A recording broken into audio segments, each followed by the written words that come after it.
Adunay batanong lalaki nga ginganlan si Caleb. Maalamon, kusgan og puno sa potensyal. Gidayeg siya sa mga tao. Usa ka tigula miingon kaniya, "Anak, dako kag kaugmaon, gamita na para sa Ginoo." Si Caleb mitubag, "O pero sa sunod ra guro, mag-enjoy siya ko sa akong kinabuhi." Niagi ang mga tuig, nalampos siya sa negosyo, sikat, dato o respetado. Apan sa kalinaw siyang kalampusan, nabati niya ang kahawang. Misulay siya pag-ampo pero murag walay kabugaton. Misulay og simba pero murag walay koneksyon. Usa ka adlaw ni ana, iyang nakita ang usa ka Biblia nga gisilibay sa istante.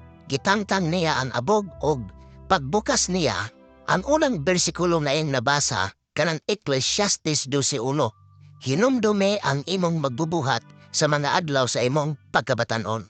Nagtulo ang iyang luha, nakasabot siya nga iyang gihatag sa Ginoo ang nabilin lang, dili gud ang pinakalabing maayo sa iyang kinabuhi. Ayaw paabot nga mahukdan kag kusog, aya pa kamo alagad sa Ginoo. Ayaw ihatag sa Ginoo kung unsa ray nabilin sa imong kinabuhi.